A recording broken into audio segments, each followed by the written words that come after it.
Olá pessoal, como vimos no capítulo anterior, estávamos falando sobre o Brasil do século XVI.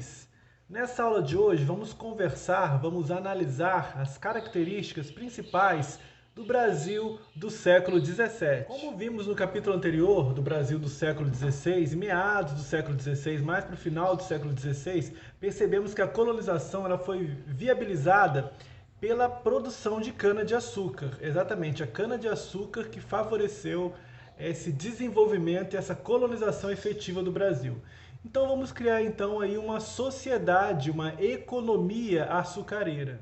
Essa economia açucareira vai fazer com que o Brasil de fato seja colonizado e ela vai ser uma parceria entre Brasil, entre Portugal e entre Holanda, certo? Vai ser a parceria entre Brasil, Portugal e Holanda. Onde o Brasil vai entrar com a produção, vai produzir a cana-de-açúcar. Portugal vai ser a dona dos equipamentos, porém ela não vai ter recursos financeiros para poder explorar essa cana-de-açúcar. Aí que entra a Holanda. A Holanda entra com financiamento, com transporte, com as refinarias e também com comércio. Então vai surgir essa economia açucareira no estado de Pernambuco, que vai ser essa parceria Brasil, Portugal e Holanda. E como seria essa sociedade? Essa sociedade que vamos chamar a Sociedade do Açúcar, porque açúcar é o produto principal, né, que estamos produzindo para poder colonizar as terras do Brasil. Então, como seria essa Sociedade do Açúcar? Essa sociedade, se nós fizermos uma pirâmide, né, social, temos na base os escravos e acima os senhores de engenho, os senhores. Agora, uma das características dessa sociedade do açúcar, ela é bipolar, porque temos brancos livres trabalhando, temos negros pobres. Ela é imóvel, por que imóvel? Porque não tem mudança social. Você vai ser sem ascensão social. Você é pobre, você é sempre pobre. E o senhor de engenho vai ser sempre rico. Ela é rural, porque ela está na região, né, do campo, na zona rural, e é um latifúndio. E também ela é patriarcal, onde o senhor de engenho faz o papel tipo de um reizinho, onde ele domina toda essa sociedade do açúcar. É importante lembrar também que os escravos eram mão de obra que era muito valorizada e também gerava muita riqueza. Então os escravos era uma questão econômica muito forte, porque gerava muitos lucros para Portugal. O transporte e a venda desses escravos da África para o Brasil gerava muito lucro e também criava um comércio internacional. Lembrando que na África as tribos rivais brigavam entre si e os vencedores vendiam esses escravos para os portugueses. Os portugueses pegavam esses escravos na África e traziam para o Brasil. Lembrando que essa viagem demorava muitos meses e durante esse processo da viagem morriam vários escravos, dos quais a partir da sua morte jogavam-se ao mar, esses escravos.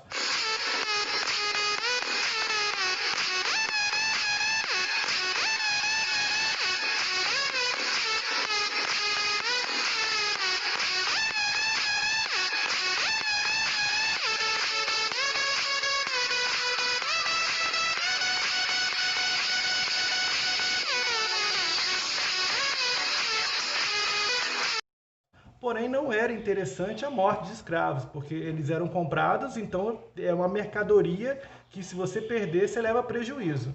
Então, ao chegar no Brasil, esses comerciantes, eles paravam nos portos e vendiam esses escravos.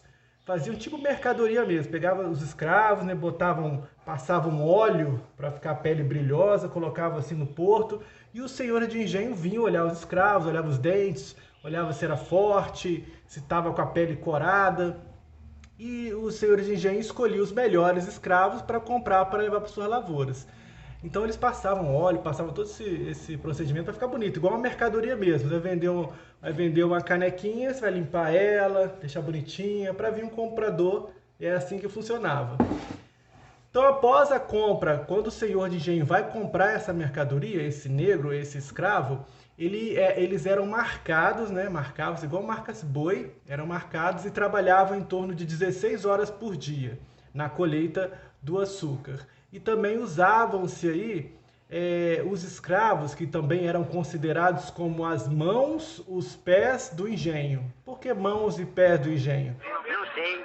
Como é que foi a situação? Como é que foi a situação? Porque eram os escravos que tocavam esse engenho.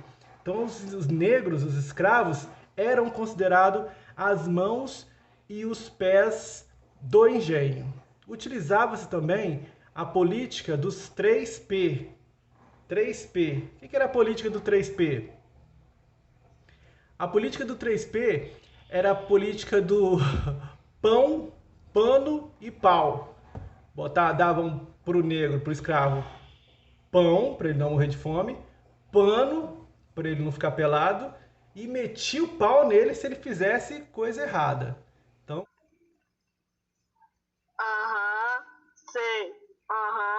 Sei.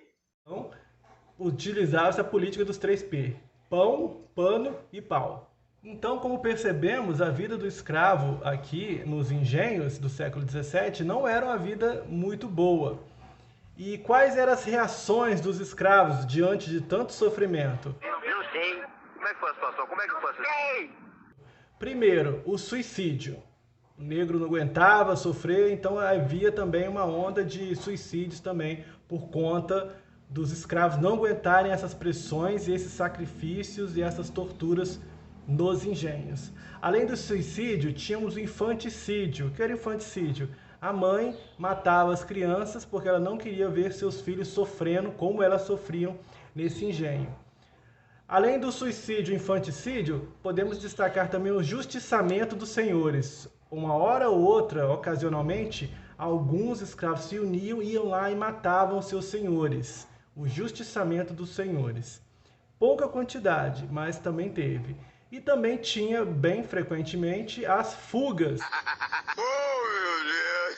Que beleza! Onde os negros fugiam do engenho e iam para mata ou iam para quilombos, como eram chamados, né?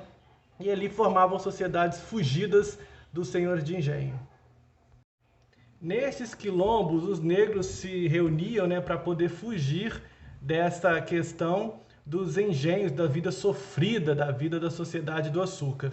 Nem sempre era de escravos, era uma alternativa, né, diversas formas de subsistência, inclusive tem alguns quilombos que faziam comércio da própria cana-de-açúcar. Então, um exemplo é o quilombo dos Palmares, que ele produzia cana e vendia, né, até a invasão holandesa.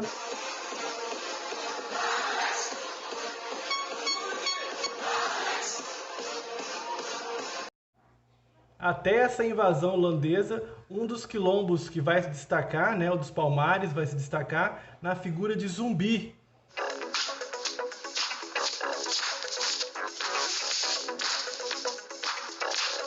Zumbi, que era um líder da resistência negra e vai ser derrotado posteriormente por bandeirantes. Falando sobre as invasões, a invasão holandesa, ela vai ocorrer por qual motivo? Vamos lembrar o seguinte: entre 1580 e 1640 vai ocorrer aí a União Ibérica, né? Onde Portugal vai perder o rei Dom Sebastião e Filipe II vai tornar rei de Portugal e Espanha. Porém, a Espanha ela tem uma treta com a Holanda. A Espanha é inimiga da Holanda. Então, já que o rei de Portugal, agora é o rei da Espanha, torna-se um reino só, ele não quer essa parceria com a Holanda.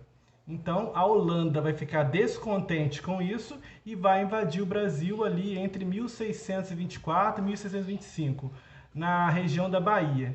Então, ele invade e mata algumas pessoas que são líderes desse movimento. Entre 1630 e 1654, Pernambuco vai tornar-se o apogeu, né, da produção do açúcar, e o Brasil vai tornar-se o apogeu da economia do açúcar mundialmente. O Brasil vai ser o maior produtor de açúcar do mundo.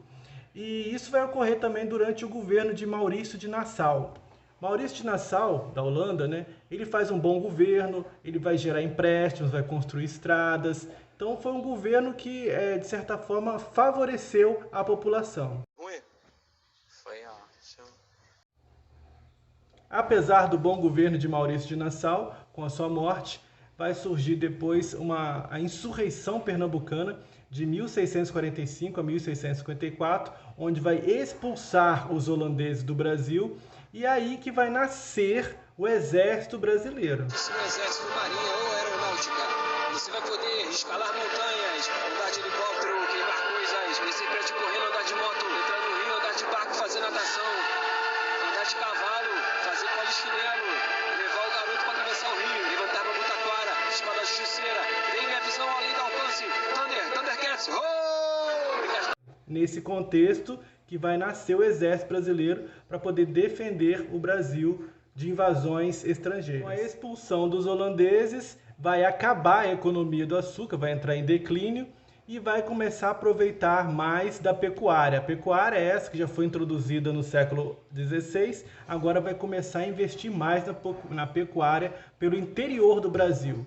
As vaquinhas, os boizinhos vão aprofundar mais pelo interior do Brasil. Também nesse contexto, os bandeirantes, vão de São Paulo, ali vão procurar riquezas, mais também para o interior do Brasil, vai começar um processo de interiorização, onde também, além da pecuária que vai ser introduzida, os bandeirantes também vão aprofundando no interior do Brasil, e também as missões dos jesuítas, vão penetrar no Brasil. Lembrando também que nesse contexto vão descobrir as drogas do sertão. O que eram as drogas do sertão que foram encontradas lá na região amazônica? As drogas do sertão eram a baunilha, urucum, guaraná, tudo isso aí foi descoberto no final do século XVIII ali. Século XVII. Mais pra frente eles vão descobrir também o ouro, mas a princípio as drogas do sertão geravam muita riqueza para o Portugal. Joia? Então aí fechamos o do Brasil do século XVII, onde o Brasil tornou-se o maior produtor de açúcar no mundo. Houve uma série de questões também incluídas nesse processo, onde o processo de interiorização começa e o Brasil vai começar a tomar o formato que vai ter nos dias atuais, ok? Siga o livro, vamos continuar, dúvidas perguntem e estamos juntos. Forte abraço!